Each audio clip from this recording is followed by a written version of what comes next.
Hi friends. Schools అనేవి ఎంత cooperative వేలో మారిపోయాయంటే, కొన్ని స్కూల్స్‌లో ఫస్ట్ క్లాస్ నుంచే లాక్స్‌లో మనీ తీసుకుంటున్నారు.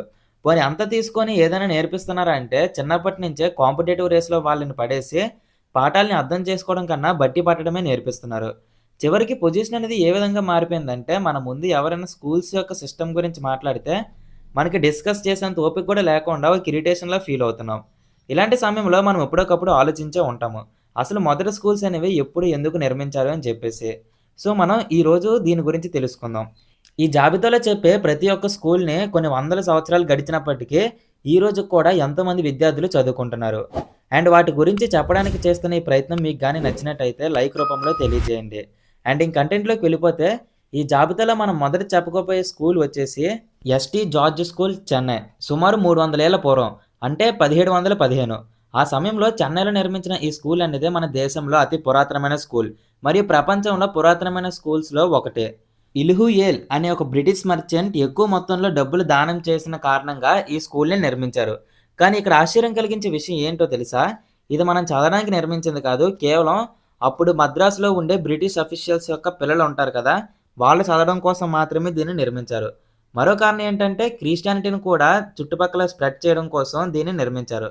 అయితే సుమారు 100 సంవత్సరాల తర్వాత అంటే 1815 ఆ సమయం నాటికి మన దేశంలో ఉన్న జమీందార్స్ మరియు బాగా డబ్బు ఉన్న కుటుంబాల నుంచి వచ్చిన పిల్లలు మాత్రమే చదువుకోవడానికి అనుమతించేవారు.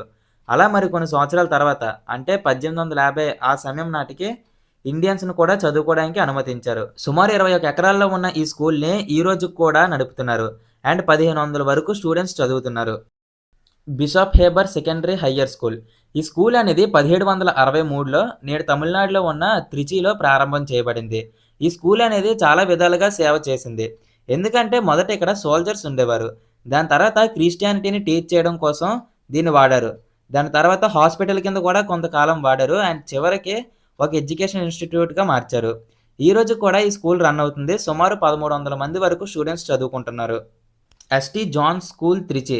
ఇది కూడా తమిళనాడులో ఉన్న త్రిచిలోనే ఉంది. అయితే ఈ స్కూల్ యొక్క ప్రత్యేకత ఏంటంటే దీన్ని సైనికుల యొక్క పిల్లల కోసం నిర్మించబడింది. అండ్ మొదటైతే ఇది అనాథాశ్రమం నుంచి మొదలయ్యి తర్వాత స్కూల్‌గా మారింది. యాస్ యూజువల్‌గా క్రిస్టియానిటీని స్ప్రెడ్ చేయడం కోసమే దీన్ని కూడా నిర్మించారు. ఈ స్కూల్ అనేది 12 ఎకరాల ప్లేస్‌లో ఉంటది. అండ్ 260 ఏళ్ల పురాతనమైంది. ST Thomas school, Kolkata. కోల్కతాలో ఉండే ఈ స్కూల్ అనేది 1763లో ప్రారంభించడం జరిగింది. మీ స్క్రీన్ మీద చూస్తున్నారు కదా! ఇతనే స్కూల్ ప్రారంభానికి అతి కీలకమైన పాత్ర పోషించారు.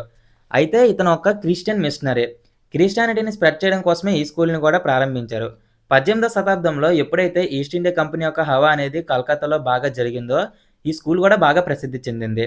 చాలామంది బ్రిటిష్ అఫీషియల్స్ యొక్క పిల్లలు కూడా ఇందులోనే చదువుకున్నారు. కలకత్తాకు సంబంధించి దాని తర్వాత మెల్లగా ఇండియన్స్‌ని కూడా చదివించుకోవడం మొదలుపెట్టారు. 4.5 ఎకరాల్లో ఉన్న ఈ స్కూల్ అనేది కొన్ని వందల సంవత్సరాలు అయినప్పటికీ ఈ రోజుకి కూడా కొనసాగుతుంది. ఈ జాబితాలో మనం చెప్పుకోబోయే ఆఖరి పేరు వచ్చేసి హూగ్లీ స్కూల్. ఇది కూడా వెస్ట్ బెంగాల్‌లోనే ఉంది. అయితే ఈ స్కూల్‌ని అలెగ్జాండర్ డఫ్ అనే ఒక స్కాట్లాండ్‌కి చెందిన వ్యక్తి చేత నిర్మించబడింది. దీని యొక్క ఉద్దేశ్యం ఏంటంటే వెస్టర్న్ స్టైల్ ఎడ్యుకేషన్‌ని మన ఇండియాలోకి ప్రవేశపెట్టడం. 1812లో మొదలైన ఈ స్కూల్ అనేది చాలా సార్లు రూపాంతరం చెందింది. అయితే ఇది గవర్నమెంట్ స్కూల్ కావడంతో ఓన్లీ సెకండరీ ఎడ్యుకేషన్ నుంచి ఉన్నప్పటికీ ఈ రోజు కూడా ఈ స్కూల్‌లో 3000 మందికి పైగా స్టూడెంట్స్ చదువుకుంటున్నారు. ఈ వీడియో మొత్తం టైమ్స్ ఆఫ్ ఇండియా వాళ్ళు పెట్టిన ఆర్టికల్‌లో నుంచి తీసుకొనే చెప్పబడింది. సొంత అభిప్రాయాలు అయితే ఎటువంటివి లేవు.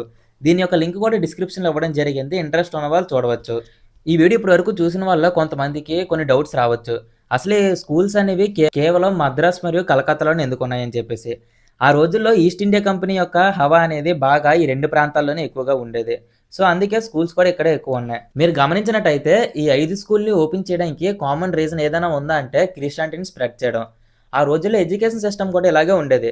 క్రిస్టియన్స్ అయితే బైబిల్, ముస్లిమ్స్ అయితే ఖురాన్ మరియు హిందూస్ అయితే పురాణాలు చదవడం. వీటికి అడిషనల్‌గా ఇప్పుడు మనం చదువుకుంటున్న సబ్జెక్ట్స్‌ని యాడ్ చేశారు.